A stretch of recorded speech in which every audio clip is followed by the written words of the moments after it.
Nomor 15, norma adalah pola, pedoman standar, ukuran, aturan, kebiasaan yang mengatur masyarakat agar terpelihara ketertiban. Penyimpangan terhadap norma tersebut dapat terkena sanksi pengucilan, rasa bersalah hingga sanksi hukum. Berikut ini adalah beberapa perilaku yang ada kaitannya dengan norma. Baca sendiri A sampai E. Kemudian di antara contoh tersebut di atas tergolong usage. Usage itu apa ya? Kita kan tahunya norma itu ya norma sopanan, norma kesusilaan, norma agama, norma hukum. Biasanya kan begitu. Nah, ternyata teman-teman itu harus belajar lebih karena ternyata norma itu dalam bahasa luarnya itu ada macam-macam gitu ya. Ada usage, ada folkways, ada more, ada custom, ada law. Teman-teman juga harus hafal. Kita akan bahas ya. Silakan teman-teman bagi yang baru menjumpai seperti ini, silakan teman-teman itu di screenshot untuk dipelajari gitu ya. Nah, kita belajar dulu pembagian norma berdasarkan Stephen, ini dari orang luar ya. Yang pertama adalah usage. Use itu cara, hubungannya dengan cara. Ya, cara hidup gitu ya. Norma yang apabila dilanggar pelakunya dianggap melakukan penyimpangan sosial ringan ya. Sanksi penyimpangan kecil ini sifatnya hanya celaan. Ya, sebagai contoh di Indonesia anak kecil membayar permen dengan tangan kiri itu dianggap tidak sopan gitu ya. Meskipun tidak dihukum atau diapakan ya, tapi itu tidak sopan. Jadi usage itu kalau dalam bahasa Indonesianya mirip-mirip lah dengan norma kesopanan. Hubungannya dengan norma kesopanan itu usage gitu ya. Mengingatnya mudah begitu ya. Usage atau cara. Kemudian yang kedua adalah folkways. Folkways itu bahasa Indonesianya adalah kebiasaan atau norma kebiasaan. Norma yang dibentuk oleh kebiasaan. Awalnya adalah perbuatan, namun kemudian diulang-ulang menjadi kebiasaan atau folkways gitu ya. Level dekatan dan sanksi folkways lebih besar ketimbang usage. Kalau usage itu kan tadi paling ringan ya. Misalkan jika individu tidak melakukan perbuatan sesuai norma folkways, maka akan dianggap menyimpang. Contoh, ada memberi tempat duduk pada ibu hamil dan lansia di kendaraan umum, itu contohnya itu. Misalkan anak muda sehat yang duduk sambil pura-pura tidur di bus ketika di depannya ada ibu hamil mencari tempat duduk, itu berarti dianggap itu tidak manusiawi, tidak normal lah gitu ya. Berarti dianggap melanggar norma folkways. Nah, kita langsung analisa supaya kita mengingatnya mudah. Apa itu namanya? Sanksi ya. Sanksinya apa ya?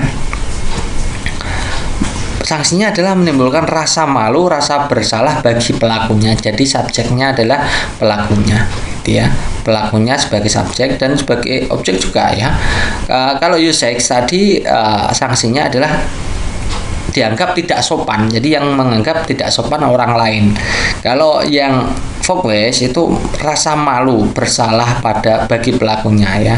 Itu berarti condongnya kalau di Indonesia itu hampir mirip ya. Hampir mirip, saya bilang hampir mirip karena tidak sama, tapi hampir mirip. Kalau folkways itu berarti norma kesusilaan.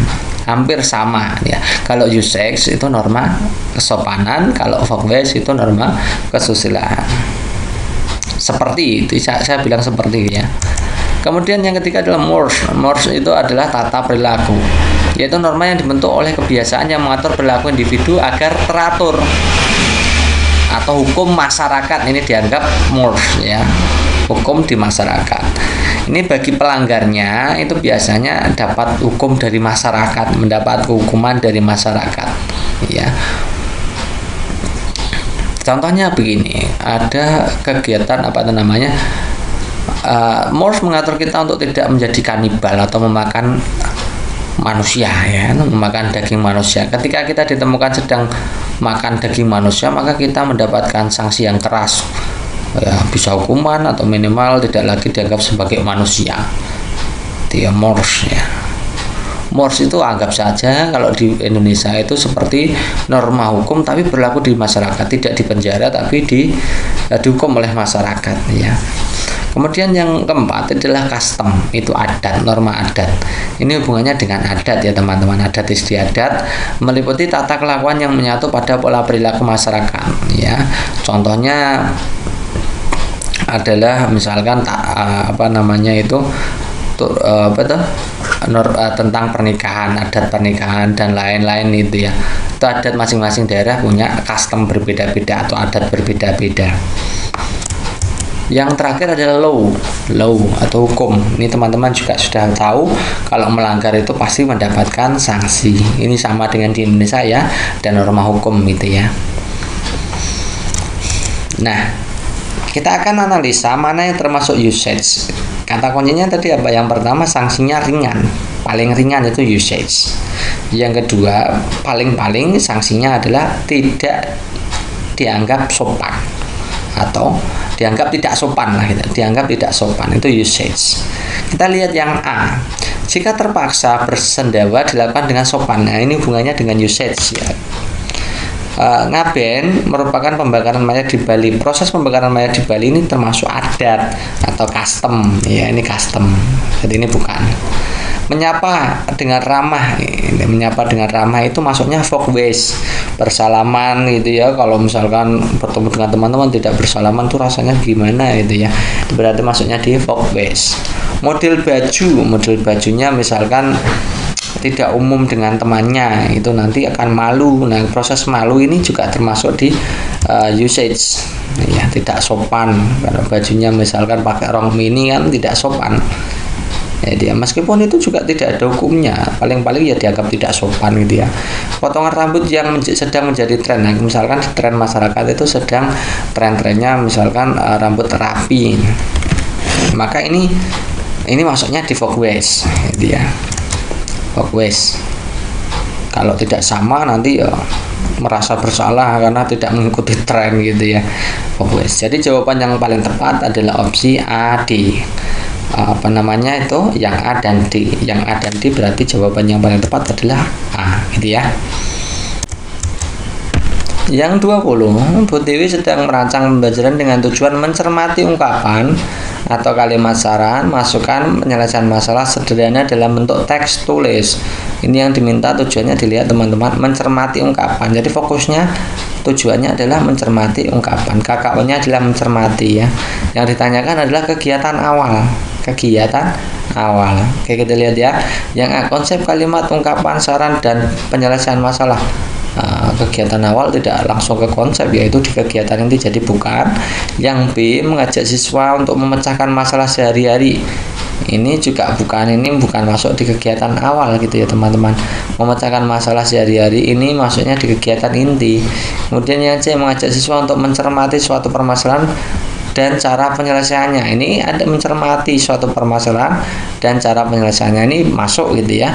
Kemudian yang D, memberi pertanyaan siswa tentang suatu kasus. Ini juga masuk di kegiatan awal. Biasanya kegiatan awal kan ada 3. Ada menyampaikan tujuan pembelajaran, kemudian kegiatan persepsi, bisa bentuknya pertanyaan, macam-macam ya. Kemudian motivasi ya. Yang E, meminta pendapat atau komentar siswa tentang suatu peristiwa. Ini juga masuk di kegiatan awal, tapi tidak sesuai dengan tujuan, karena tujuannya adalah mencermati ungkapan atau kalimat saran gitu ya. Jadi jawaban yang paling tepat adalah yang C, mencermati suatu permasalahan gitu ya. Kita mulai dulu dengan pembelajaran IPS ya. Unsur-unsur kebudayaan adalah salah satu cara untuk memahami budaya atau kebudayaan, karena dengan mengetahui unsur-unsurnya paling tidak kita akan mendapatkan gambaran tentang kebudayaan secara lebih baik ya. Unsur-unsur kebudayaan meliputi semua kebudayaan manapun di dunia, baik yang kecil, bersahaja atau terisolasi, maupun yang besar, kompleks, dan jaringan hubungan yang lebih luas.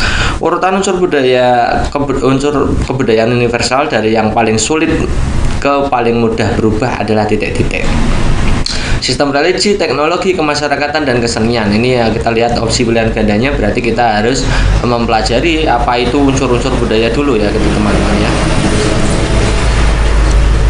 Kita mulai dulu dari unsur-unsur kebudayaan. Ada 7 unsur budaya teman-teman yang perlu teman-teman pahami. Ada 7 unsur budaya. Kita akan bahasnya dulu, kemudian nanti kita akan berikan penjelasan mana unsur-unsur budaya yang mudah berubah, mana yang sulit berubah gitu ya. Yang pertama unsur budaya yang pertama adalah bahasa, di mana bahasa ini merupakan suatu pengucapan yang indah dalam elemen kebudayaan dan sekaligus sebagai alat perantara yang paling utama bagi manusia untuk meneruskan atau mengadaptasikan kebudayaan. Itu unsur kebudayaan yang pertama. Kemudian unsur kebudayaan universal yang kedua adalah sistem pengetahuan, di mana sistem pengetahuan ini berkisar pada pengetahuan tentang kondisi alam sekelilingnya dan sifat peralatan yang digunakan. Sistem pengetahuan meliputi flora, fauna, ruang pengetahuan tentang alam sekitar, waktu, ruang, dan bilangan, sifat dan tingkah laku sesama manusia serta tubuh manusia. Itu menjelaskannya seperti itu. Kemudian yang ketiga adalah sistem kemasyarakatan atau bisa juga dibilang sebagai organisasi sosial, di mana organisasi sosial ini merupakan sekelompok masyarakat yang anggotanya merasa satu dengan sesamanya. Sistem kemasyarakatan atau organisasi sosial itu meliputi kekerabatan, asosiasi, sistem kenegaraan, sistem kesatuan hidup, dan perkumpulan. Kemudian sistem yang keempat, ya, unsur budaya yang keempat adalah sistem peralatan hidup atau teknologi atau iptek gitu ya. Yang dimana sistem peralatan hidup atau teknologi ini adalah jumlah dari semua teknik yang dimiliki oleh para anggota dalam suatu masyarakat yang meliputi cara bertindak, berbuat dalam mengelola, mengumpulkan bahan-bahan mentah. Unsur teknologi yang sangat menonjol adalah misalkan kebudayaan fisik ya, alat produksi, senjata, wadah, makanan, minuman, pakaian, perhiasan, tempat tinggal, perumahan, dan alat-alat transportasi. Ini bagian dari sistem peralatan hidup dan teknologi. Kemudian yang kelima ada sistem mata pencarian ya, di mana sistem mata pencarian ini adalah segala usaha atau upaya manusia untuk mendapatkan barang dan jasa yang dibutuhkan. Sistem mata pencarian hidup atau sistem ekonomi ini meliputi berburu, mengumpulkan makanan, bercocok tanam, perikanan, peternakan, dan perdagangan. Ya, teman-teman sekedar mengingatkan, teman-teman juga harus memahami masing-masing ini ya, karena memang soalnya banyak seputar ini. Misalkan kemarin juga ada soal tentang mengumpulkan makanan, bercocok tanam, perikanan, peternakan ini masuk dalam unsur budaya apa? Ternyata jawabannya adalah sistem mata pencarian itu ya. Kemudian yang keenam ada sistem religi, di mana sistem religi ini adalah suatu sistem yang terpadu antara keyakinan dan praktek keagamaan yang berhubungan dengan hal yang suci, tidak dapat dijangkau oleh akal dan pikiran. Nah, sistem religi ini meliputi ya kepercayaan, ada sistem nilai, ada pandangan hidup, komunikasi keagamaan, upacara keagamaan. Kemudian yang berikutnya, yang terakhir dari 7 unsur kebudayaan universal adalah kesenian.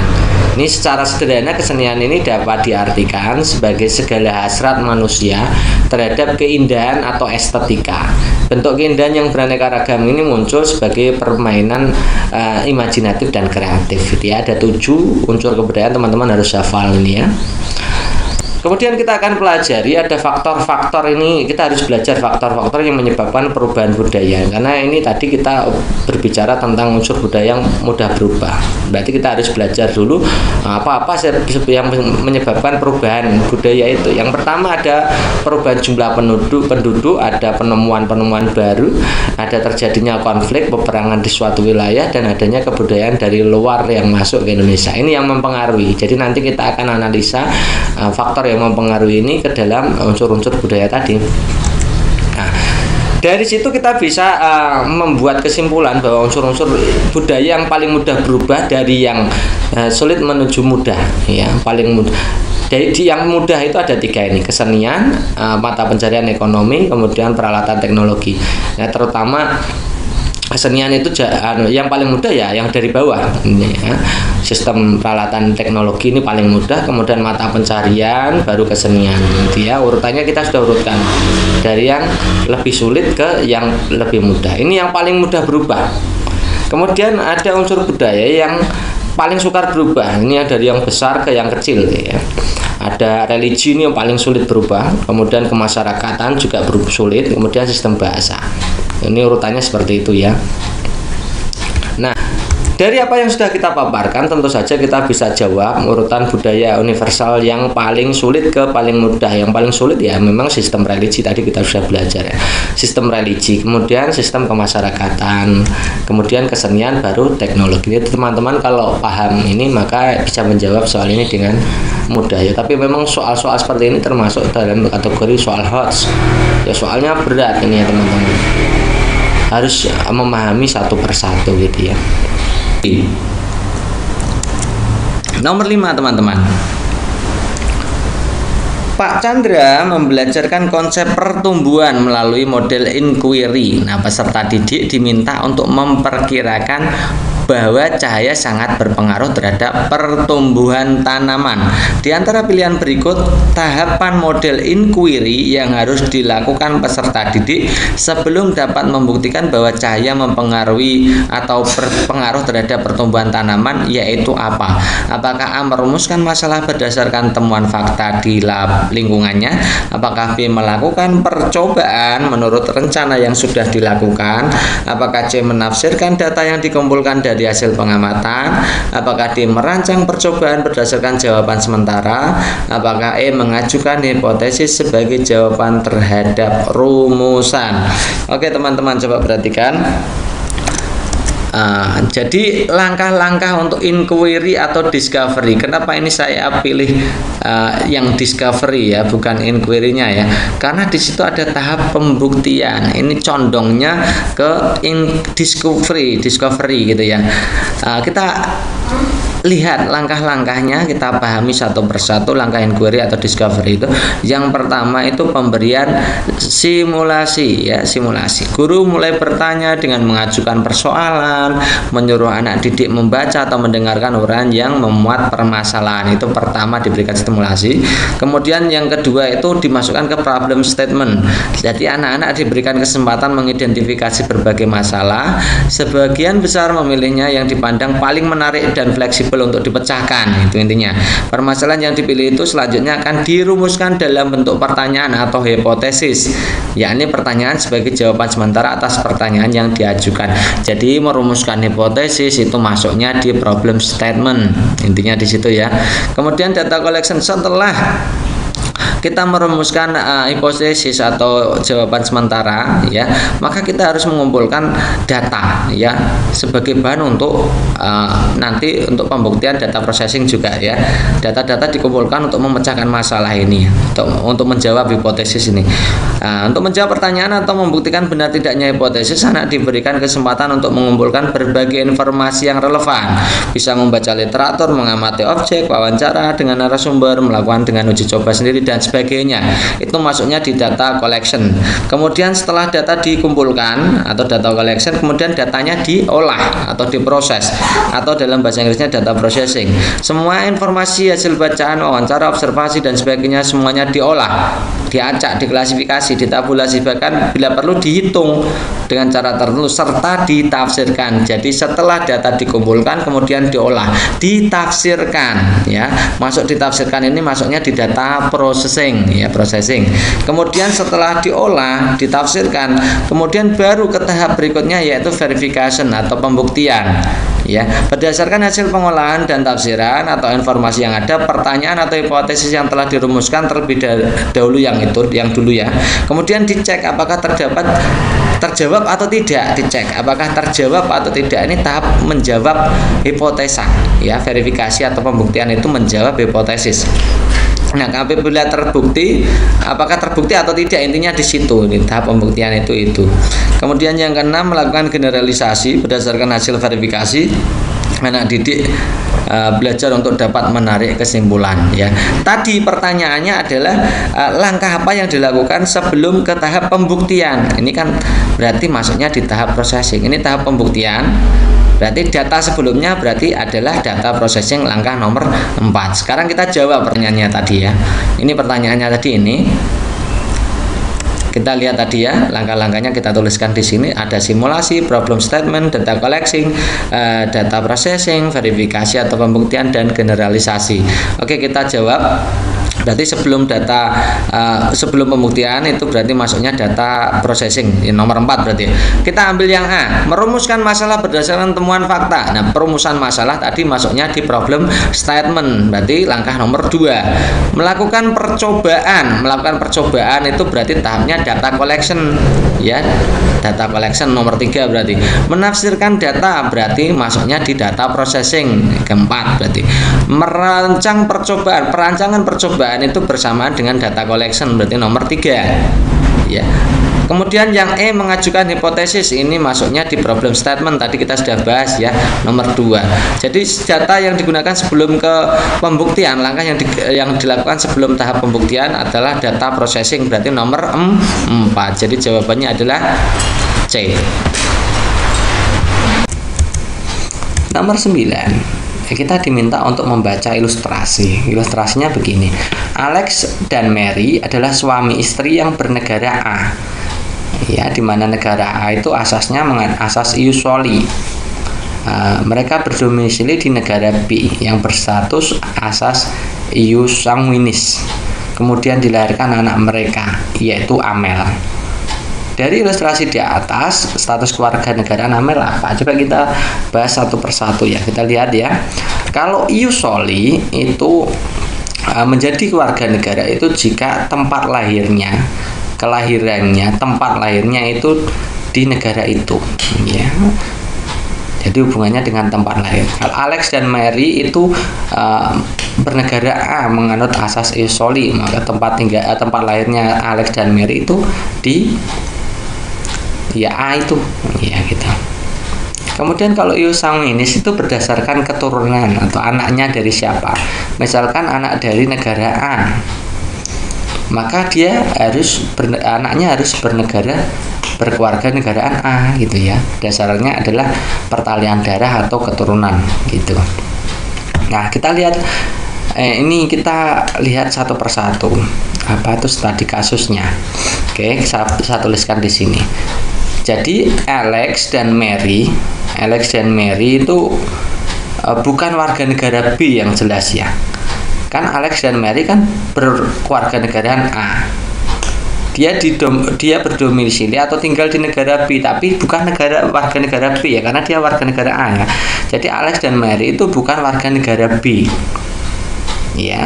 Sehingga jelas Amel yang lahir di negara B itu dengan berasas sanguinis pasti tidak dapat diakui sebagai warga negara B, ya.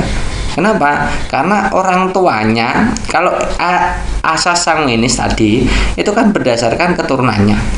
Karena si Amel itu bukan, ya, ada anak dari Alex dan Mary, dan Alex dan Mary itu bukan warga negara B, maka otomatis anaknya juga bukan warga negara B, kan berdasarkan keturunan. Kalau orang tuanya bukan negara B, otomatis anaknya juga bukan negara B kalau menggunakan asas sanguinis, gitu, ya. Jadi kesimpulannya Amel itu bukan warga negara B. Sekarang kita lihat yang ini. Alex dan Mary itu warga negara A, asas ius soli, ya. Amel, anak pasangan itu lahir di negara B, ya.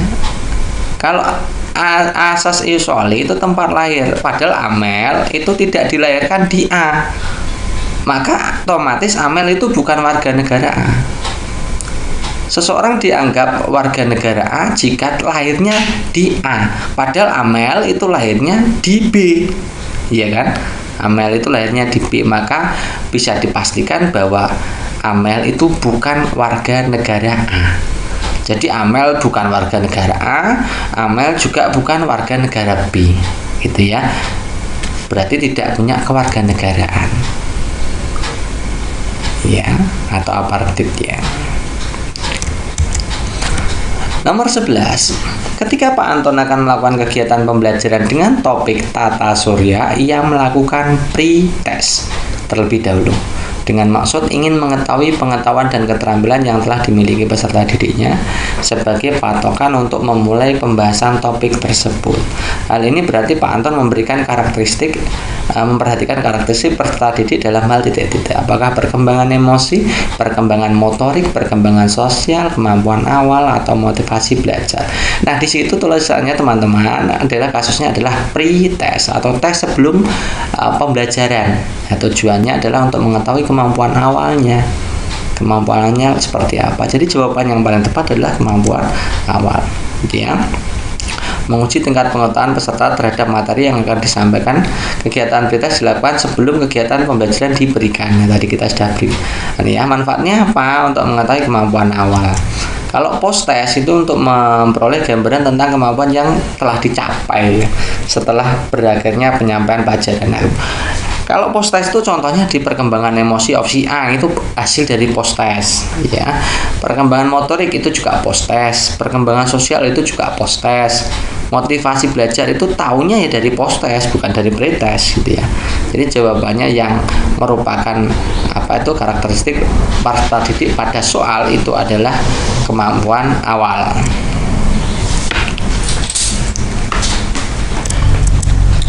Nomor 8, rumusan tujuan pembelajaran yang mengintegrasikan ICT atau apa itu? ICT itu apa artinya? Ya. TIK lah bahasanya ya, TIK sama ya, informasi, komunikasi, teknologi ya. Information technology, communication technology ya. Artinya yang mana ini tujuan pembelajaran yang mengintegrasikan ICT itu yang mana? Apakah setelah melihat tayangan video vulkanologi di YouTube, siswa dapat menjelaskan salah satu gejala gunung meletus dengan benar? B. Setelah membaca dan menggunakan HP, siswa mampu mengerjakan pekerjaan rumah dengan baik. C. Setelah mengamati tumbuhan di halaman, siswa mampu menyebutkan dengan benar bentuk dan fungsi bagian tumbuhan yang baik. D. Setelah mengamati amoeba melalui mikroskop, siswa mampu menjelaskan ciri-ciri mikroorganisme dengan benar. Oke, kita akan cek satu persatu. Jadi kalau pengintegrasian ICT itu masuknya di kondisi lagi teman-teman ya, kita ceknya di kondisinya yang mana ini, yang ini coba kita lihat yang D, mengamati amoeba melalui mikroskop, itu mengintegrasikan teknologi TIK apa enggak ya? Ternyata itu tidak ya, bukan ya teman-teman, ini tidak mengintegrasikan. Mikroskop itu bukan dari informasi komunikasi teknologi ya, bukan TIK intinya ya. Kemudian yang kedua, mengamati tumbuhan di halaman. Nah, mengamati tumbuhan di halaman itu juga bukan merupakan integrasi ICT dalam pembelajaran gitu ya teman-teman. Kemudian setelah membaca menggunakan HP, nah HP ini masuk dalam integrasi ICT ya teman-teman.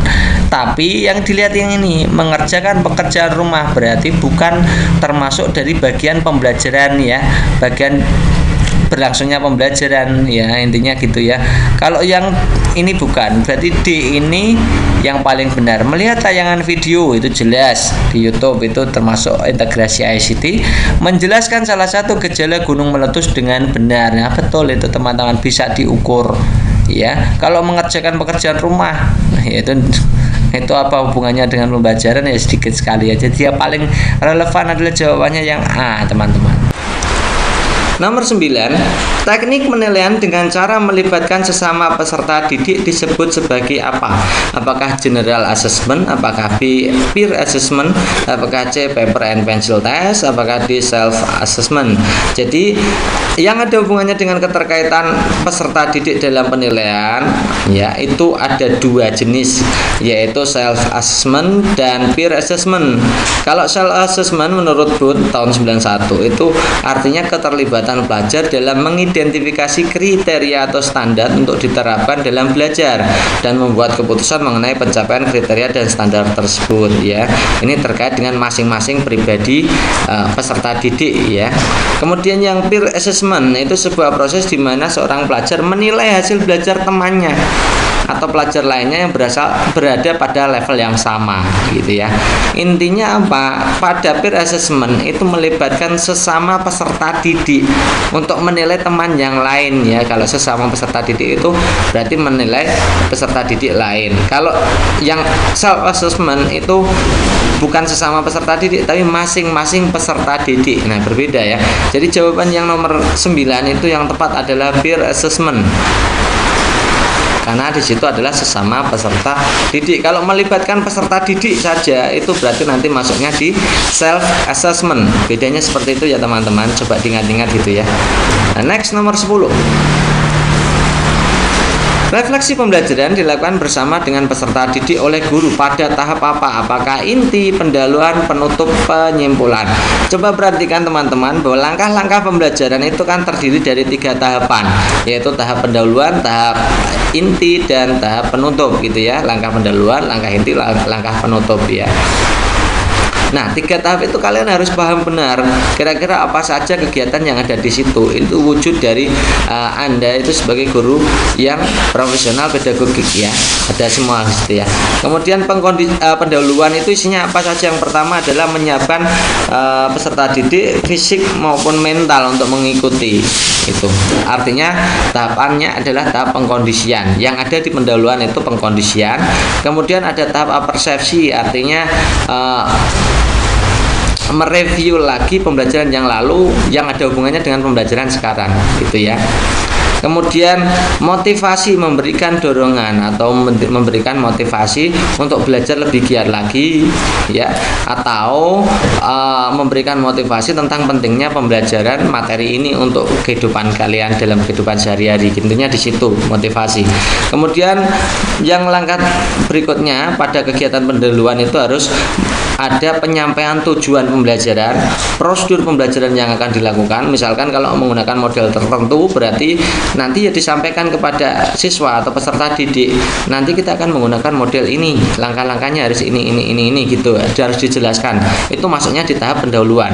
Kemudian penilaian yang akan dilakukan ini juga masuknya di tahap pendahuluan ya, penilaian, menyampaikan penilaian yang akan dilakukan.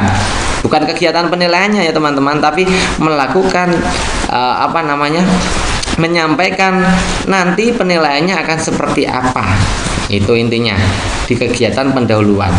Kemudian untuk kegiatan inti ini kalian juga pasti sudah paham bahwa kegiatan inti itu kalau menggunakan model berarti sintaks model pembelajaran.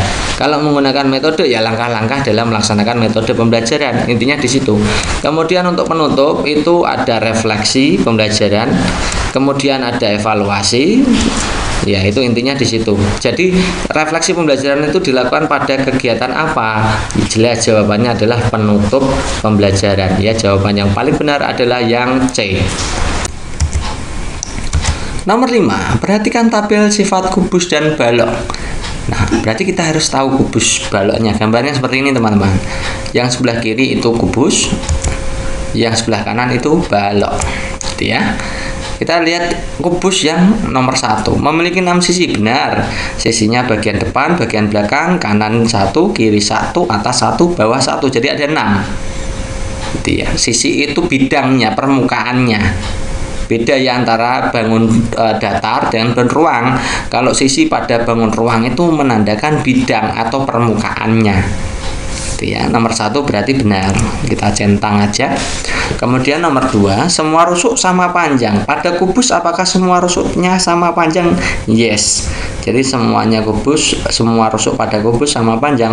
Baik AB itu rusuk AB, rusuk itu garisnya teman-teman ya. BC itu juga sama, BF itu sama, CG itu juga sama. Ya. Kemudian memiliki 8 rusuk, kita hitung rusuk tadi garisnya ya, dihitung ya. Ternyata rusuknya itu bagian bawah ada 4, bagian yang tegak itu ada 4, dan bagian atas ada 4. Harusnya 4 jadi 12. Nah, ini ditulis 8 berarti yang ketiga ini salah gitu ya. Kemudian balok, lihat yang sebelah kanan. Balok memiliki 12 rusuk, coba garisnya teman-teman hitung. Itu benar, tepat ada 12 ya. Oke. Semua sisi persegi. Nah, ini salah ya. Karena balok itu sisinya bentuknya persegi panjang gitu ya. Jadi ini salah. Kemudian sisi berhadapan sama luasnya. Misalkan sisi depan atau ABFE, teman-teman lihat ABFE itu berhadapan dengan DCGH. DCGH itu yang bagian belakang. Bagian depan dan bagian belakang itu otomatis luasnya sama karena bentuknya sama, kongruen gitu ya. Jadi betul. Nah, pernyataan yang salah berarti nomor 3 dan nomor 5. Gitu. Kemudian nomor 11, batas ketuntasan belajar atau BKB ya dirumuskan dengan mempertimbangkan kompleksitas. Makna kompleksitas adalah, nah teman-teman, untuk aturan terbaru itu namanya adalah batas ketuntasan belajar. Kalau dulu kita mengenal KKM atau kriteria ketuntasan belajar ya, kriteria ketuntasan minimal. Sekarang kriteria ketuntasan belajar atau batas ketuntasan belajar sama ya. Apakah A, kemampuan guru dalam sarana prasarana yang dimiliki, ya, kemudian kerumitan materi pokok yang diberikan untuk memberi tantangan dan motivasi. Apakah C, kemampuan awal peserta didik. Apakah D, kerumitan materi pokok yang dipelajari untuk mencapai kompetensi. Nah teman-teman, dalam menyusun batas ketuntasan belajar atau kriteria ketuntasan minimal atau kriteria ketuntasan belajar ya, itu sama ya, itu ada 3 ya. Ada 3, yaitu kompleksitas, ada daya dukung, dan adanya interaksi siswa. Nah kompleksitas itu apa? Kompleksitas itu tingkat kesulitan materi atau KD. Intinya di situ, tingkat kesulitan kerumitan materi atau KD. Kemudian daya dukung itu sarana prasarana termasuk kompetensi guru, ini juga masuknya di daya dukung. Kemudian interaksi siswa, ini kemampuan awal siswa. Ya kita bahas satu persatu. Opsi A, kemampuan guru dan sarana prasarana, ini masuknya di daya dukung. Kerumitan materi berarti ini kompleksitas. Kemampuan awal peserta didik, ini masuknya di interaksi siswa gitu ya. Kemudian kerumitan materi pokok yang dipelajari, untuk ini juga kompleksitas. Nah, mana kompleksitas berarti ada 2 ya, yang B apa yang D. Nah, kita lihat satu persatu ya. Kompleksitas tadi adalah tingkat kesulitan materi KD, jadi ada hubungannya dengan kompetensi dasarnya. Mana yang berhubungan dengan kompetensi dasar? Tentu saja jawaban yang paling tepat adalah yang D, ada hubungannya dengan kompetensi atau pencapaian kompetensi gitu ya teman-teman. Next, berikutnya.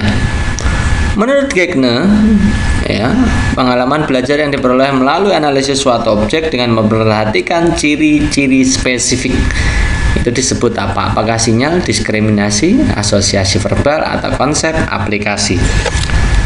Oke, kita akan bahas di teorinya si Gegne ini. Menurut Gegne ini pengalaman belajar itu dibagi menjadi berapa itu? Banyak ya, sampai H ya. Yang pertama belajar sinyal, yaitu belajar melalui isyarat atau tanda, itu mula-mula gitu. Kemudian belajar mereaksi perangsang melalui penguatan, pengalaman belajar terarah, ini yang poin B. Kemudian yang C itu pengalaman belajar membentuk rangkaian atau chaining, yaitu belajar merangkai, menghubungkan gejala atau faktor sehingga menjadi satu kesatuan rangkaian yang utuh. Yang D belajar asosiasi verbal, itu yaitu pengalaman belajar dengan kata-kata manakala menerima perangsang. Jadi kalau asosiasi verbal itu kata-kata gitu ya. Yang E itu belajar membedakan. Nah, belajar membedakan itu biasanya disebut sebagai belajar diskriminasi ya. Itu pengalaman belajar mengenai suatu karena ciri-ciri yang memiliki kekhasan tertentu, memiliki spesifikasi tertentu, spesifik ya. Belajar sesuatu yang memiliki ciri-ciri spesifik itu disebut diskriminasi.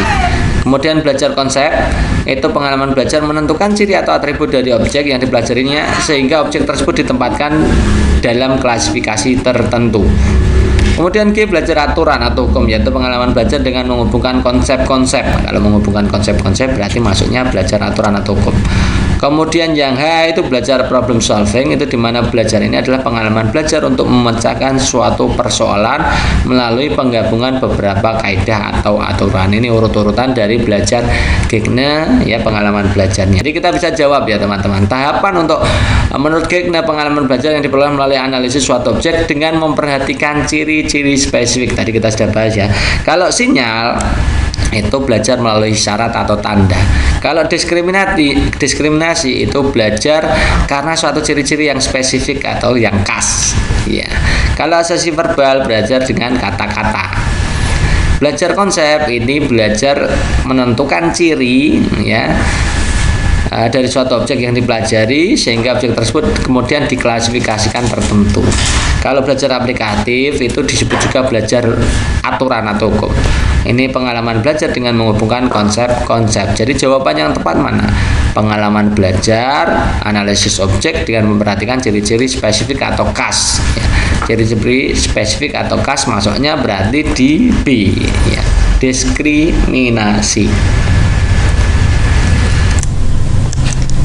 Next, nomor 13. Butir tes yang paling tepat untuk mengukur keterampilan indikator. Nah, indikatornya coba disimak. Menyajikan data waktu dan arah angin di pantai. Kemudian siswa diminta untuk titik-titik. Nah, ini bahasanya adalah menyajikan. Kalau menyajikan itu berarti masuknya di apa ya? Keterampilan praktik ya. Kalau menyajikan itu kita sudah bahas berkali-kali ya. Menyajikan itu berarti keterampilan praktik. Kita akan pilih opsi A sampai D. Mana yang mencerminkan keterampilan praktik? Yang A, mencari tahu pengaruh. Nah, mencari tahu itu pengetahuan teman-teman. Terutama kalau mencari tahu pengaruh berarti maksudnya di critical thinking gitu ya teman-teman. Kalau di keterampilan abad 21 itu namanya critical thinking. Kemudian menentukan waktu. Nah, prosesi menentukan waktu ini maksudnya juga pengetahuan tapi tahapnya applying atau C3. Ya, berdiskusi secara kelompok ini kolaborasi ya, keterampilan kolaborasi ini masuknya di keterampilan kolaborasi. Kemudian mempresentasikan hasil percobaan, mempresentasikan ini masuknya di keterampilan praktik ya, cocok yang match ya. Jadi jawaban yang paling tepat yang mana antara A, B, C, D? Tentu saja jawaban yang paling tepat adalah yang D gitu ya teman-teman ya. Next, berikutnya, pada suatu proses pembelajaran yang kebetulan hari itu bertepatan dengan peringatan Hari Sumpah Pemuda, guru sebelumnya telah mengimbau kepada peserta didik untuk mengenakan busana daerah yang masing-masing. Nah, tindakan guru tersebut memperhatikan karakteristik peserta didik, terutama aspek apakah minat, moral, status sosial, etnis, atau motivasi. Kita akan bahas satu persatu ya. Kalau minat itu hubungannya adalah bagaimana membuat siswa tertarik pada pembelajaran dengan menyajikan pembelajaran yang menyenangkan dengan berbagai media, itu minat ya. Kemudian kalau moral itu pendidik dalam melakukan proses pembelajaran harus mampu melihat perkembangan moral peserta didik.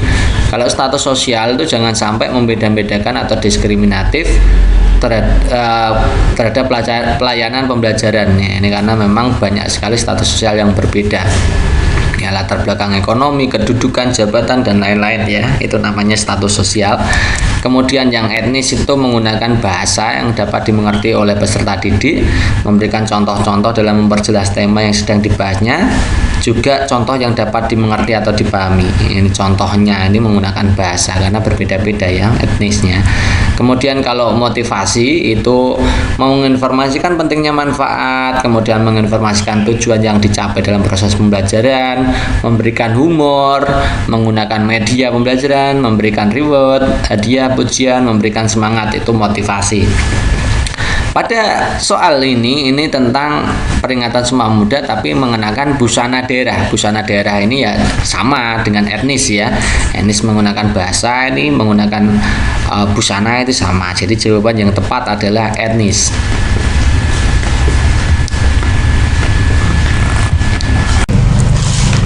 Nomor 17, ada indikator pencapaian kompetensi atau IPK berorientasi HOTS yang paling tepat yang mana? Apakah A, siswa mampu menulis kata tanya dengan bahasa yang benar. B, siswa mampu menjelaskan tentang macam-macam kata tanya. C, siswa mampu menyebutkan macam-macam kata tanya. D, siswa mampu menerapkan macam-macam kata tanyanya.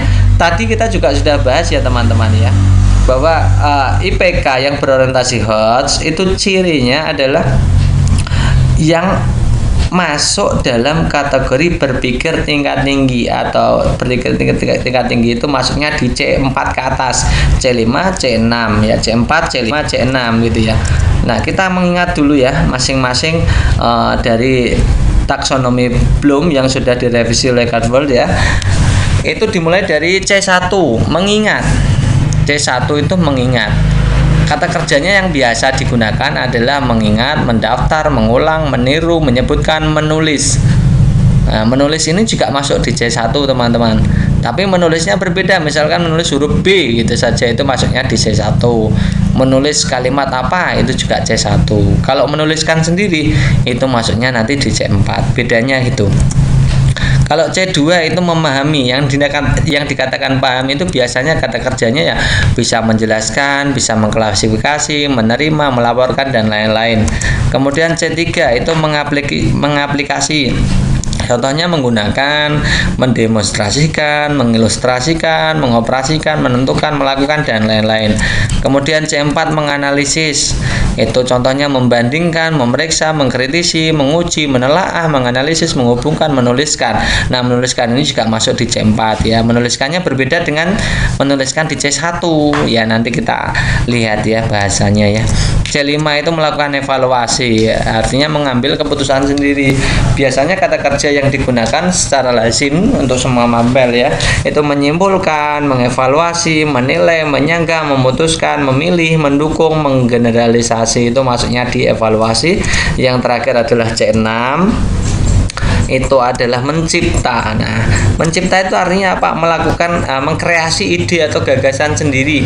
Nah, contohnya apa? Mengkonstruksi, mendesain, mengkreasi, mengembangkan, menulis.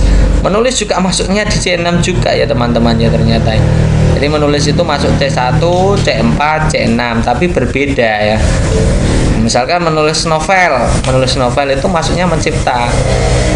C6 masuknya. Coba kita sekarang cek ya. Tadi soalnya adalah indikator mana yang berorientasi HOTS. Kita lihat kata kerjanya ini menulis. Menulis ini masuknya tadi apa? C1 dan C4. C6 juga masuk. Nah, menulis di sini mampu menulis kata tanya dengan bahasa yang benar. Menulis kata tanya. Menuliskan kata tanya. Artinya dia apa? Masuknya berarti bukan di C1 tapi C4. Kemudian menjelaskan, ini tadi masuknya di C2. Menyebutkan, tadi masuknya di C1. Menerapkan, tadi masuknya di C3. Jadi mana yang berorientasi HOT? Tentu saja jawaban yang paling tepat adalah yang A. Menulis kata tanya dengan bahasanya sendiri ya, dengan benar gitu ya teman-teman. Jadi jawaban yang paling benar adalah yang A. Next, nomor 19 di bawah ini yang contoh tujuan pembelajaran yang mengasah keterampilan berpikir tingkat tinggi atau HOTS yang mana? Ya, yang HOTS yang mana ini? Coba kita lihat. Setelah melakukan kegiatan pencarian informasi mengenai pencemaran udara, siswa dapat menganalisis faktor-faktor penyebab pencemaran udara paling sedikit 3 faktor. Nah, tadi kita sudah mengatakan ya, kita ulangi lagi ya. Berpikir tingkat tinggi itu kuncinya ada di kata kerja operasionalnya ya. Jadi kita cukup menganalisa, jadi tidak perlu membaca seluruhnya. Kita analisa saja masing-masing untuk opsi A sampai D ini kita analisa. Ini coba dilihat. Menganalisis ya, menganalisis faktor-faktor. Nah, menganalisis tadi masuknya di C4 teman-teman gitu ya. C4 berarti HOTS gitu ya. HOTS tadi adalah C4, C5, C6 gitu ya. Yang B kita lihat, setelah melakukan kegiatan pencarian informasi mengenai pencemaran udara, siswa dapat menjelaskan. Menjelaskan tadi masuknya apa teman-teman? Ya tentu saja C2. Jangan mudah ya.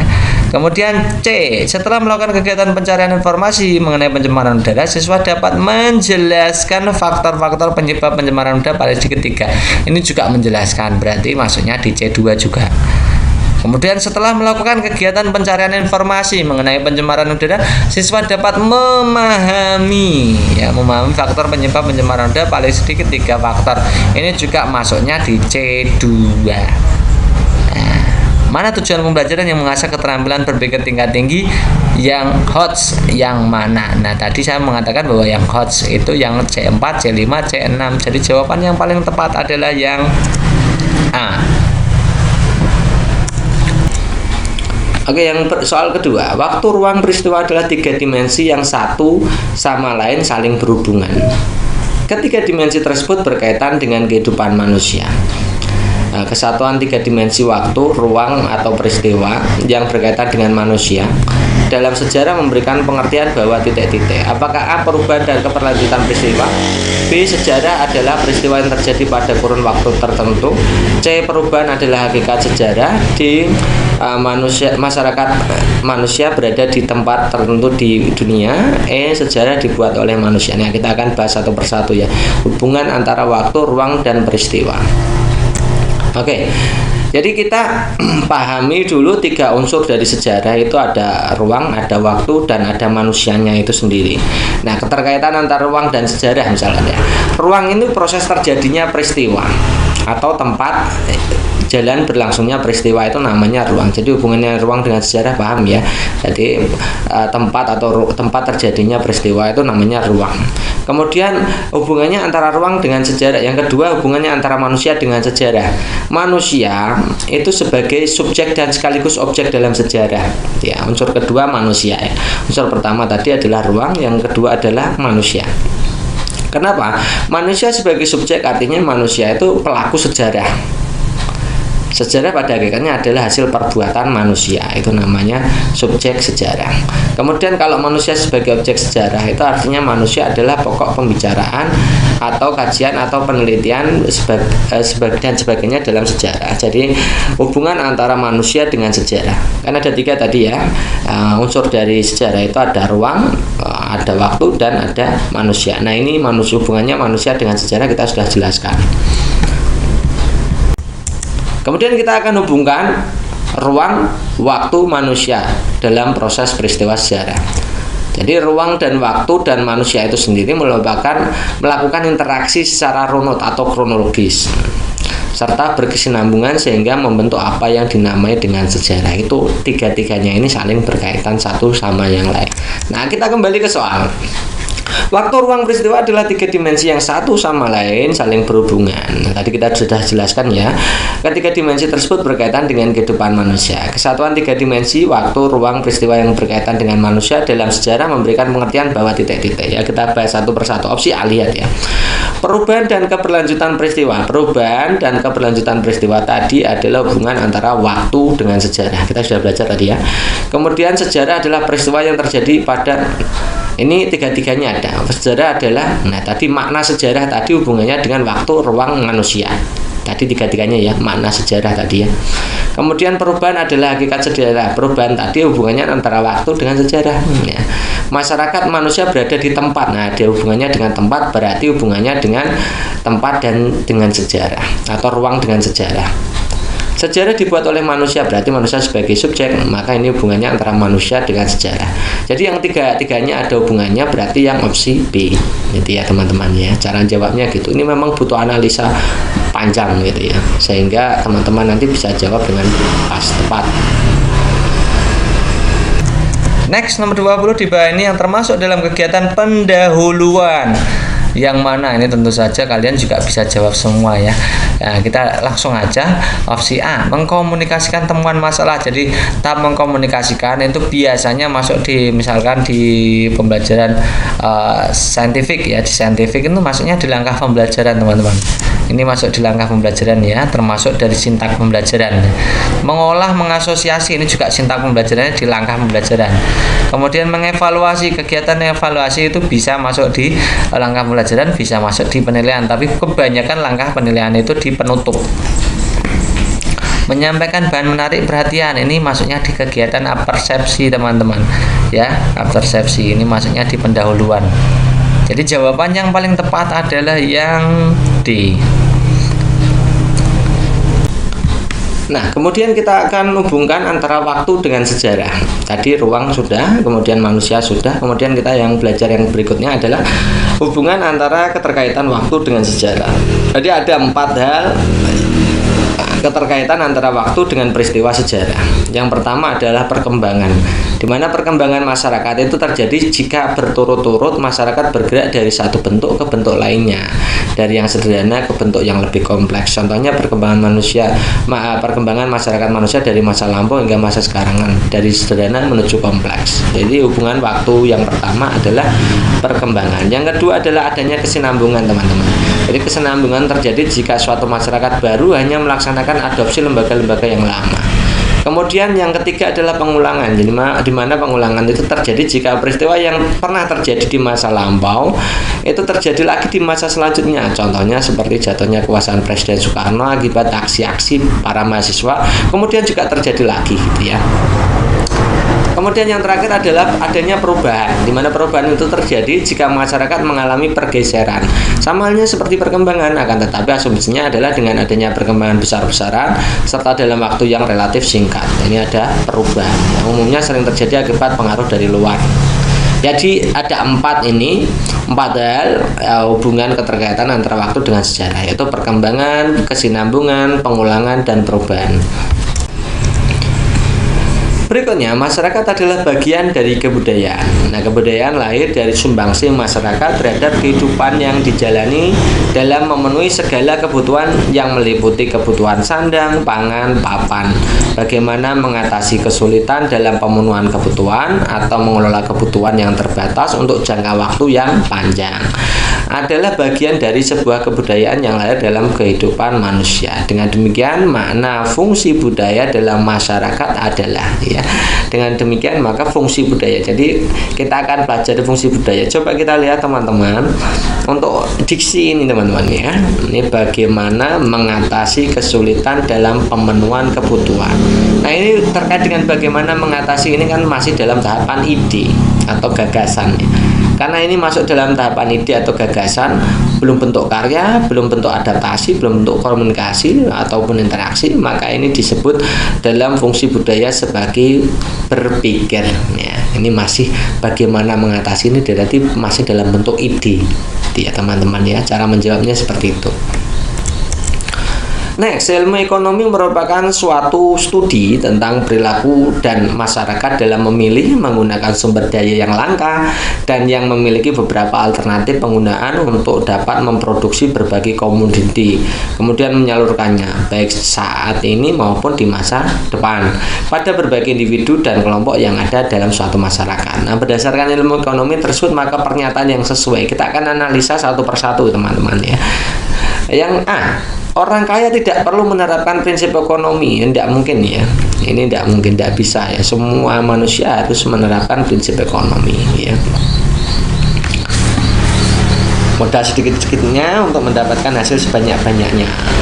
Uang sedikit-sedikitnya untuk mendapatkan hasil sebanyak-banyaknya. Itu semua orang harus menerapkan prinsip itu. Kemudian yang B, prinsip ekonomi hanya bisa diterapkan di bidang ekonomi. Ini tentu saja tidak ya. Semua bidang bisa menggunakan prinsip ekonomi. Itu ya. Kemudian hanya orang miskin yang menerapkan prinsip ekonomi ini jelas tidak ya. Kemudian motif ekonomi tidak mempengaruhi tindakan ekonomi. Nah, padahal semua tindakan ekonomi itu didasari atau dilatar belakangi oleh suatu motif ekonomi, motif tertentu gitu ya. Misalkan orang mau memenuhi kebutuhan, maka orang itu bekerja. Nah, bekerja itu adalah salah satu motif ekonomi gitu ya. Tindakan ekonomi, bekerja itu tindakan ekonomi, motif ekonominya apa? Untuk memenuhi kebutuhan, misalnya untuk membeli sepatu baru dan lain-lain gitu ya. Berarti yang E ini yang paling mungkin ya, motif utama tindakan konsumsi adalah memperoleh kepuasan. Nah, ini paling benar gitu ya. Jadi jawaban yang paling benar adalah opsi E.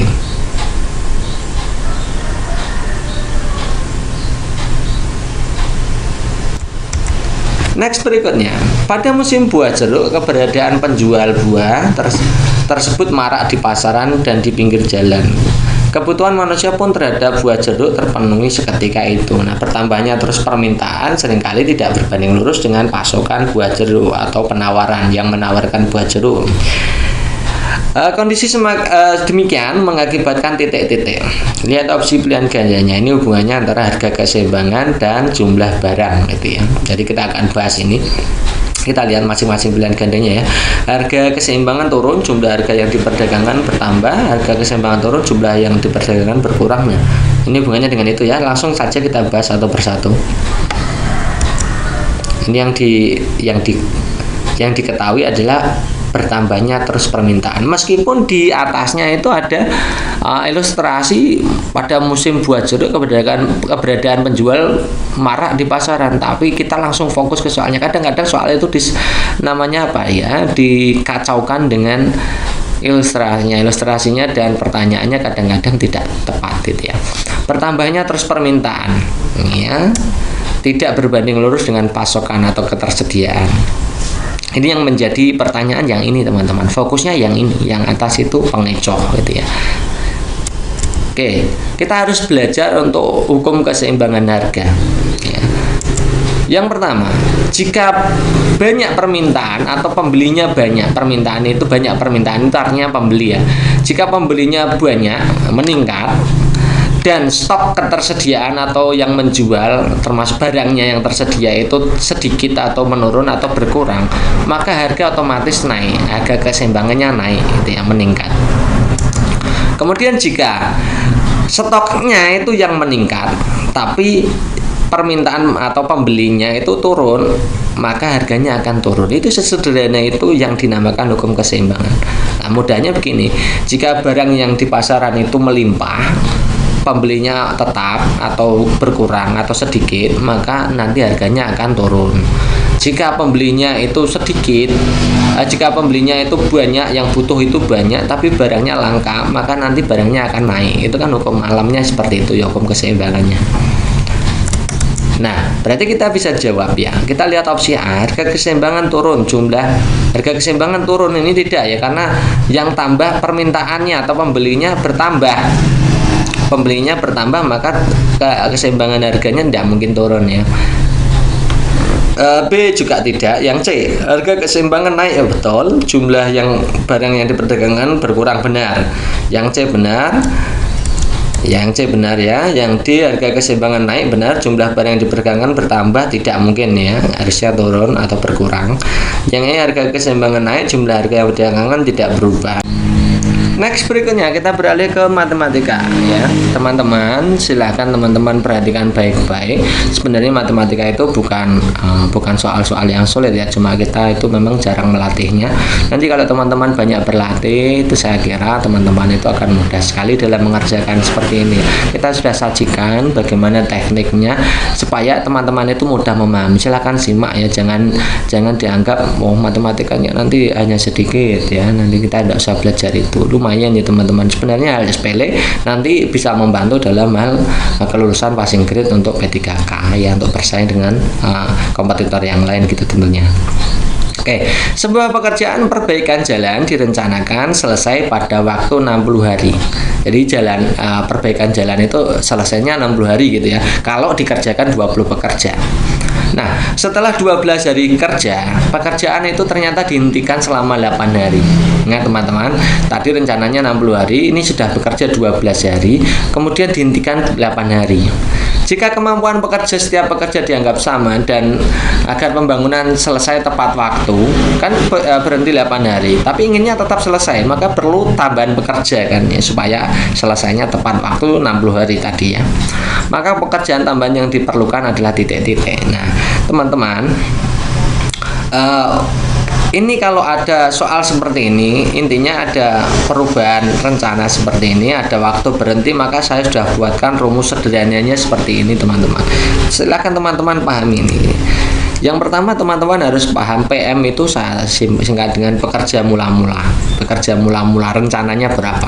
Kemudian WB itu waktu berhenti. Ingat ya teman-teman, PM itu pekerja mula-mula, WB itu waktu berhenti. Kemudian SW itu sisa waktu. Ya.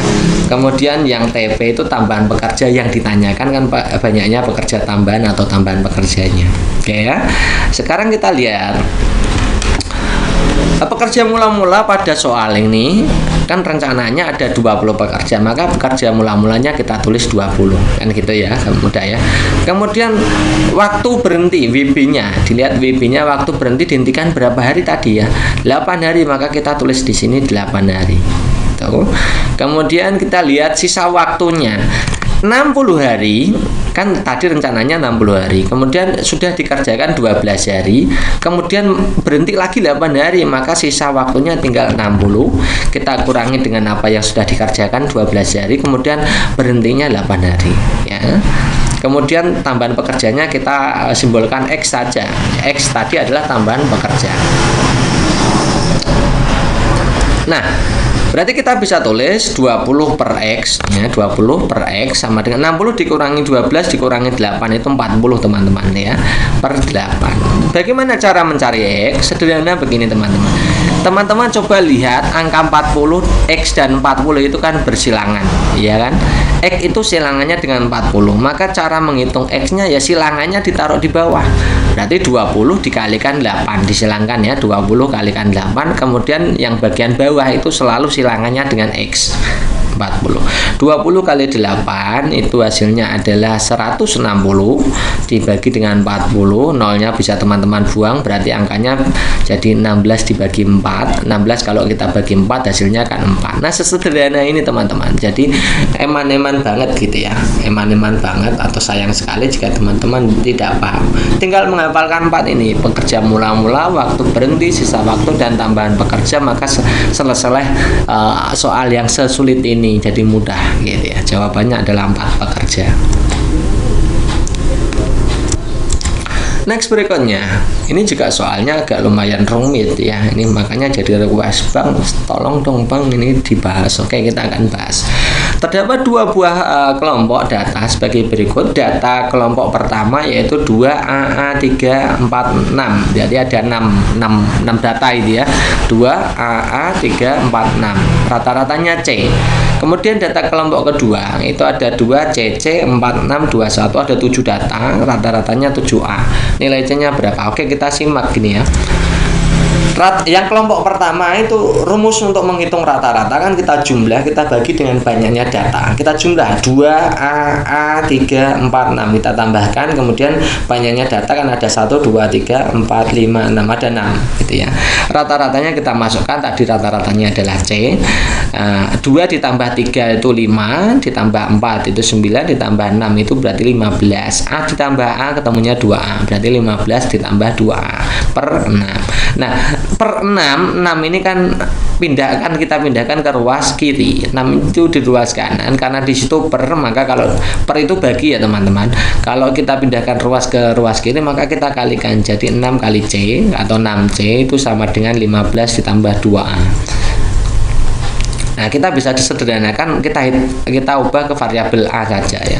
Jadi pindahkan 15 ke ruas kiri. Jadi 6C dikurangi 15 kan positif di ruas kanan. Kalau kita pindah ke ruas kiri kan jadi negatif gitu ya. Jadi 6C dikurangi 15 sama dengan 2A. Atau 2A itu 6C dikurangi 15 ya. Kita tukarkan dua-duanya boleh gitu ya. Boleh dibaca dari belakang, boleh dibaca dari depan. Maka A-nya adalah 6C itu kita bagi 2 kan 3C gitu ya. 15 kita bagi 2 kan ketemunya 7,5 gitu ya. Kita tulis gini. Nah, itu kita sudah selesai ke rata-rata kelompok 1 sudah kita olah, kita masuk ke rata-rata kelompok 2. Rata-rata kelompok 2 kita jumlahkan 2 tambah C tambah 4 tambah 6 tambah 2 tambah 1, jumlah datanya ada 7 ya. Rata-ratanya tadi 2A, 2 tambah 4 6 tambah 6 itu 12 tambah 2 14 tambah 1 15. Jadi 15 tambah C-nya ada 2 jadi 2C. Sama dengan yang tadi kita pindahkan 7 ke ruas kanan, jadi 7 kali 2A ya, sama dengan 15 tambah 2C. 7 kali 2 itu berarti 14A gitu ya. Nah, berarti ini 14A dikurangi 15, pindahkan sama seperti tadi, sama dengan 2C, atau kalau kita baca 2C-nya ke depan, jadi 2C sama dengan 14 dikurangi 14A dikurangi 15 gitu ya. Maka C-nya adalah 7A dikurangi 7,5. Ya, 14 bagi 2 kan 7. 15 bagi 2 7,5. Kita nanti masukkan A-nya itu yang tadi yang kita ketemukan di rata-rata 1 tadi. A-nya sama dengan 3C dikurangi 7,5 ini ya. Berarti kita masukkan A-nya 3C dikurangi 7,5. Ya, apa yang sudah kita ketemukan tadi ya. Kesimpulan dari rata-rata 1 tadi kita masukkan di sini. Kita gantikan A-nya dengan 3C dikurangi 7,5. Jadi 7 kali 3C dikurangi 7,5 dikurangi 7,5. 7 kali 3C 21C, 7 kali 7,5 jawabannya 52,5 gitu ya. Nah, dikurangi 7,5, nah ini min 52,5 min 7,5. Nah, ini jadi jawabannya min 60 gitu ya. Dikurangi 52,5 dikurangi 7,5 kan berarti sama dengan dikurangi 60 ya kan. Nah, kita pindahkan ruas ya. Ini C dan C ini kita pindahkan ruas. Yang 21C kita pindah ruas kiri karena di situ positif, maka kita kalau pindahkan ruas kiri jadi negatif gitu ya, seperti ini. Nah, C dikurangi 21C itu ketemunya kan negatif 20C. Ya, sama dengan negatif 60, maka C-nya bisa hitung negatif 60 kita bagi dengan negatif 20 kan gitu. Negatif dibagi negatif kan positif, jadi C-nya adalah 3. Nah, ketemu C-nya 3. Nah, ini jawabannya berarti C-nya adalah 3. Nah, sebenarnya soal-soal seperti ini mudah teman-teman ya, asal teman-teman itu tekun, maka itu tidak menjadi masalah. Gitu ya. Silakan teman-teman kalau belajar seperti ini ya teman-teman, ini setelah menonton video ini silakan teman-teman tulis soalnya kemudian dikerjakan sendiri.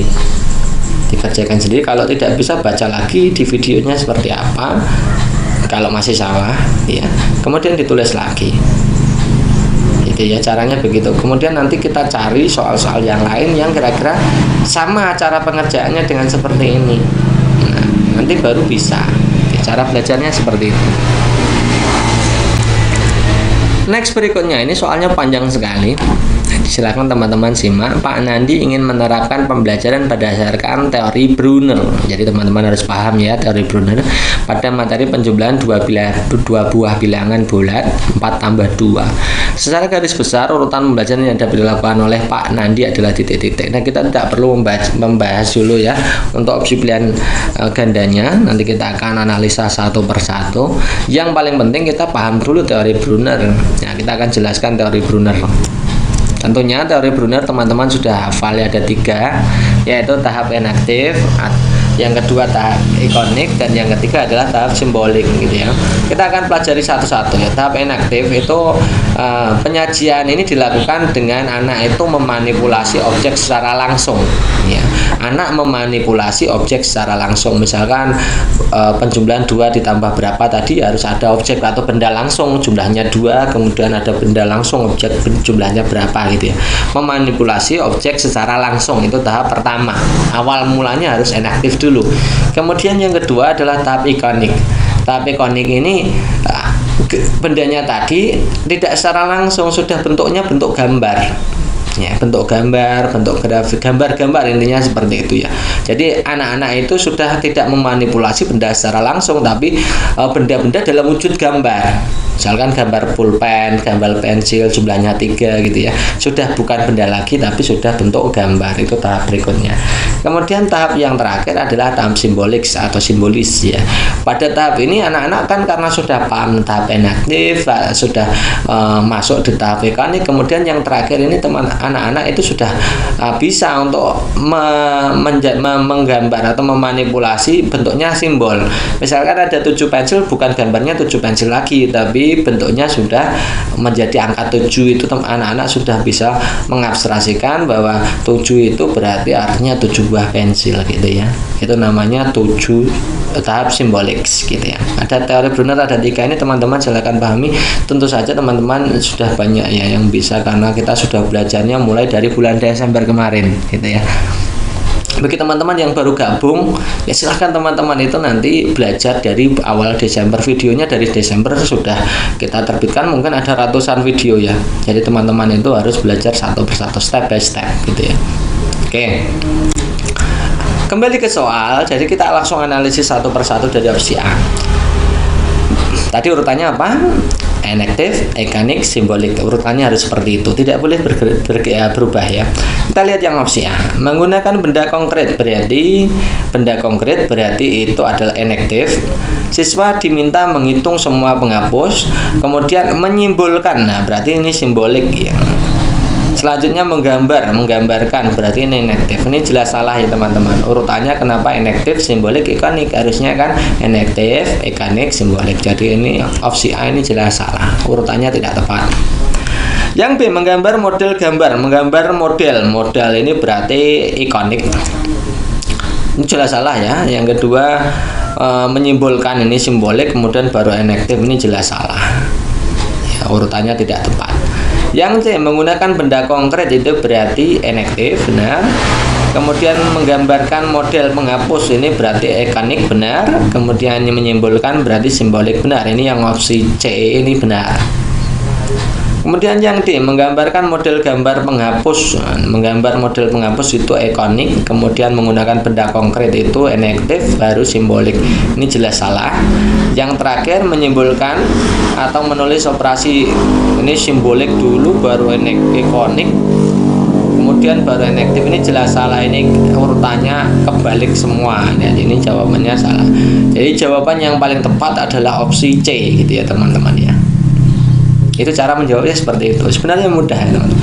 Asal tahu teorinya, kemudian dipahami ya, tidak hanya sekedar tahu ya, tapi juga dipahami teorinya seperti apa, contohnya seperti apa gitu ya. Next berikutnya.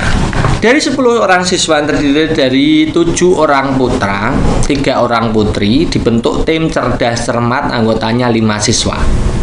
Jadi ada 10 siswa, 7 putra, 3 putri, akan dibentuk tim cerdas cermat 5 siswa. Ya, ada 5 orang ya.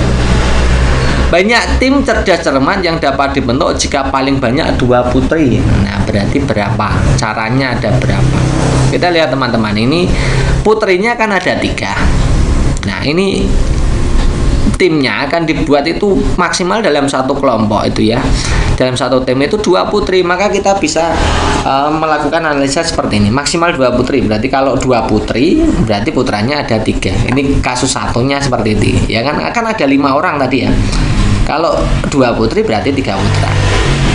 Karena paling banyak 2 putri, maka kemungkinan kedua adalah putrinya hanya 1. Maka putranya harus 4 karena satu timnya ada 5 tadi ya. Ya, paling banyak 2 putri, berarti bisa putrinya 1, bisa putrinya 2, bisa semuanya tidak ada yang putrinya, berarti semuanya putra. Kan gini. Jadi ada 3 kemungkinan seperti ini teman-teman. Teman-teman harus bisa seperti ini dulu ya.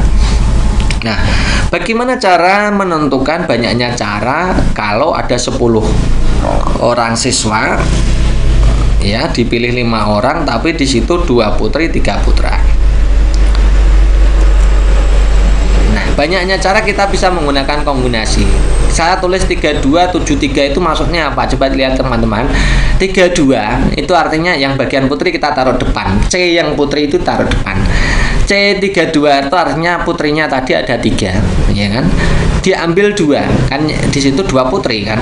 Nah, putrinya berarti 3 putri diambil 2. Putranya tadi ada 7, diambil 3, kan gitu ya.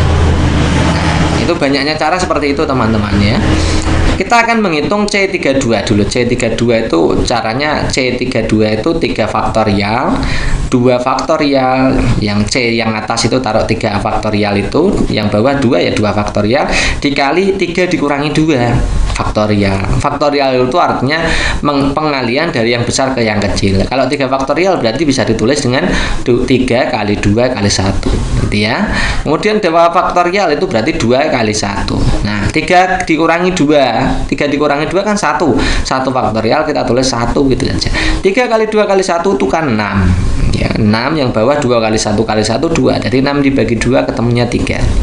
Nah, sementara C73 itu kan berarti 7 faktorial, 3 faktorial, 7 dikurangi 3 faktorial. 7 faktorial berarti 7, 6, 5, 4, 3, 2, 1. Dikalikan semua. 3 faktorial artinya 3 kali 2 kali 1. Ya kita. Kemudian 7 dikurangi 3 itu kan 4. Berarti 4 faktorial. Berarti 4, 3, 2, 1. Kalau teman-teman setelah selesai menghitung maka jawabannya adalah 35. Teman-teman juga bisa menyederhanakan angka yang sama antara atas bawah, tinggal dicoret saja. Yang sama kan 4, 3, 2, 1 itu coret. Jadi 7 kali 6 kali 5 baru dibagi 3 kali 2 kali 1. Jawabannya sama 35 ya. Berarti C32 tadi adalah 3, kemudian C73 nya adalah 35. 3 kali 35 105 gitu ya. Dengan cara yang sama berarti yang peluang kedua 1 putri 4 putra, maka menghitungnya juga seperti ini. 3 putri diambil 1, kemudian 7 putra diambil 4. Dengan cara yang sama ini saya tidak tuliskan satu persatu. Nanti kalau kita tuliskan satu persatu akan lama sekali gitu ya. Jadi 3C1 itu sama nilainya dengan 3. Kemudian 7C4 nya sama yaitu 35. Silakan teman-teman uji sendiri ya, dicari sendiri. Nah, ini kesempatan teman-teman untuk belajar ya. Sama, nilainya 105. Kemudian bagaimana kalau tidak ada putrinya atau 0 putri semuanya putra? Berarti C30, C75. Semua kombinasi yang bawahnya 0 itu hasilnya 1. Jadi 1 C75 kalau teman-teman menghitung seperti tadi caranya, nah dianalogikan seperti tadi, maka hasilnya 21. Berarti 1 kali 21, jawabannya adalah 21. Berarti banyaknya cara total berapa? Kita tinggal jumlahkan 105, 21, maka hasilnya adalah 231. Jawaban yang tepat adalah opsi A, gitu ya. Next, berikutnya, panjang sisi sebuah segitiga siku-siku membentuk barisan aritmatika. Jika keliling segitiga siku-siku tersebut adalah 72, maka luas segitiga siku-siku tersebut adalah, itu pilihan gandanya dibaca sendiri, 432, 206, 412, 216, 225. Bagaimana mengerjakan soal seperti ini? Nah, ini kategori soal yang lumayan gitu ya teman-teman. Coba kita lihat teman-teman. Jadi teman-teman ini tak kasih ilmu baru. Segitiga siku-siku yang membentuk barisan aritmatika itu pasti ini barisan aritmatika yang sekaligus berlaku aturan Pitagoras itu adalah angka-angkanya adalah kelipatan dari 345. 345 itu kan berlaku Pitagoras, juga termasuk barisan aritmatika. Maka kelipatannya juga seperti itu. Misalkan 6, 8, 10 itu juga Pitagoras berlaku, juga barisan aritmatika berlaku. Ini teman-teman yang menjadi kunci seperti ini. Soal-soal seperti ini ya caranya seperti itu. Teman-teman harus ada key-nya atau kata kuncinya. Gitu ya. Kita akan estimasikan karena itu kelipatan 345 sisi-sisinya, maka kita bisa misalkan sisi-sisinya adalah 3x, 4x, 5x. Nanti kita akan menentukan masing-masing sisinya ya. Kalau kita gambar ini pasti 3x, ini 5x, ini 4x gitu ya. Yang paling panjang adalah 5x. Nah, karena kelilingnya 72, keliling segitiga kan kita jumlahkan semua ya. Jadi dijumlahkan semua 3x, 4x, 5x kita jumlahkan. Hasilnya adalah kelilingnya adalah 72. Maka 3 tambah 4 kan 12 tambah 5 kan 12x.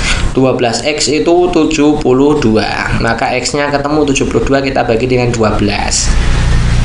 Ya, 72 kita bagi 12 hasilnya adalah 6. Oh, x-nya ketemu 6. Berarti sisi-sisinya kita bisa hitung satu per satu gitu ya. Sisi pertama adalah 3x. Jadi 3x 3 kali x. X-nya 6, berarti 3 kali 6 ketemunya 18. Jadi sisi yang bawah itu 18. Kemudian sisi yang berdiri 4x.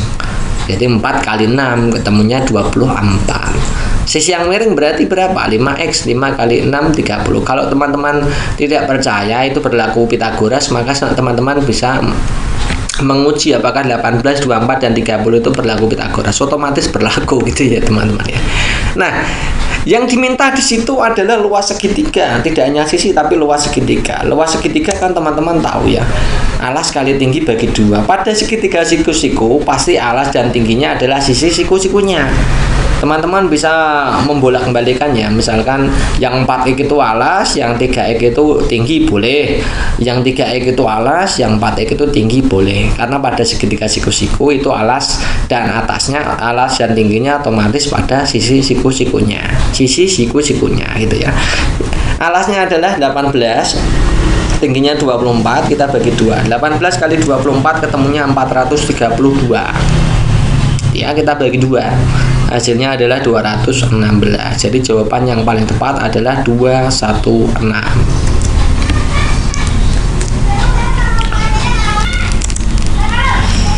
Berikutnya, pada kegiatan pemeriksaan kesehatan diperoleh rata-rata beban siswa kelas 4 itu 40 kg. Ternyata setelah dicek pada hari yang sama rata-ratanya ternyata 41 bukan 40 gitu ya. Karena saat penimbangan awal terdapat kekeliruan saat mencatat berat badan Hikmal yang seharusnya adalah 60 kg tapi di situ ditulis 30 kg. Itu yang nyatat agak ngantuk mungkin gitu ya teman-teman ya. Oke, yang ditanyakan adalah banyaknya siswa kelas 4 berapa gitu ya. Kita tulis dulu rata-rata dari kesalahan hitung. Nah, rata-rata mula-mula yang salah hitung itu ada 40 kg. Banyaknya siswa kan masih sama ya, N. Misal kita anggap N, yang ditanyakan kan N-nya itu nanti. Banyaknya siswa N, rata-ratanya 40. Menurut aturan jumlah, nah, jadi menghitung jumlah apa itu namanya berat badan satu kelas. Satu kelas itu kalau dijumlah berat badannya itu rumusnya sederhana, yaitu mengalihkan antara rata-rata dan banyaknya siswa gitu ya. Karena rata-ratanya 40, banyaknya siswa N, maka kita bisa menulisnya jumlah dari seluruh siswa yang jumlah seluruh berat badan siswa berarti 40N. Ini 40N itu salah gitu ya. Oke, kemudian yang benar ini rata-rata yang benar itu ada 41 kg. Rata-rata banyaknya siswa sama, masih sama N. Menurut aturan rumus kan sigma X atau jumlah dari seluruh keseluruhan berat badan itu perkalian antara rata-rata kalikan N. Rata-ratanya 41 berarti 41 N. Coba teman-teman lihat di situ. Skornya apa tuh namanya, tinggi badannya harusnya 60 kg tapi tercatat 30 kg, berarti jumlah yang benar di jumlah keseluruhan berat badan itu yang benar itu jumlah mula-mulanya ditambah 30. Kan selisih 30. Harusnya 60 kg dicatat 30. Berarti tadi jumlah totalnya yang salah tadi harus ditambah 30 dulu gitu ya. Yang salah perhitungan gitu ya. Yang 30 ini belum tercatat kan gitu ya. Jumlah yang benar tadi 41N, yang salah 40N ditambah 30. Nah, pindahkan ruas 40N pindahkan ruas. Jadi 41N dikurangi 40N sama dengan 30. Maka 41 dikurangi 40 kan 1 ya, atau N saja itu. N sama dengan 30. Berarti banyaknya siswa adalah 30 siswa. Nah, gitu caranya mengerjakan. Oke, itu dulu teman-teman untuk pembahasan kali ini. Semoga untuk pembahasan kali ini membuka wawasan untuk teman-teman semua, menambah pengetahuan teman-teman semua. Jangan lupa teman-teman ya, jangan sampai menyebalkan tiap-tiap materi yang ada yang akan diujikan dalam seleksi P3K. Jadi jangan hanya milih-milih gitu ya. Teman-teman ketika saat belajar itu semuanya harus dipelajari. Ya, termasuk matematika, karena memang banyak sekali teman-teman yang tidak terlalu tertarik dengan materi matematika. Padahal ini nanti kemungkinan kan soalnya random ya. Soalnya random, ada juga yang mendapatkan matematika lebih dari 10 soal. Maka eman-eman sekali atau sayang sekali jika teman-teman itu tidak memahami hal tersebut itu ya. Oke, cukup sekian teman-teman untuk pembahasan kali ini. Ya, semoga pembahasan kali ini membawa manfaat, menambah pengetahuan teman-teman, dan terima kasih atas kesetiaan teman-teman semua selama belajar sampai dari bulan Desember sampai sekarang. Ini sudah banyak sekali ya. Saya kira teman-teman yang menjadi pengikut dari Daring Math Channel, yang mengikuti seluruh video dari Daring Math Channel itu memiliki pengetahuan yang lebih baik daripada teman-teman yang tidak mengikuti, karena kita sudah menyediakan konten dari hari per hari ya, gitu ya. Assalamualaikum warahmatullahi wabarakatuh. Sekian dan siap.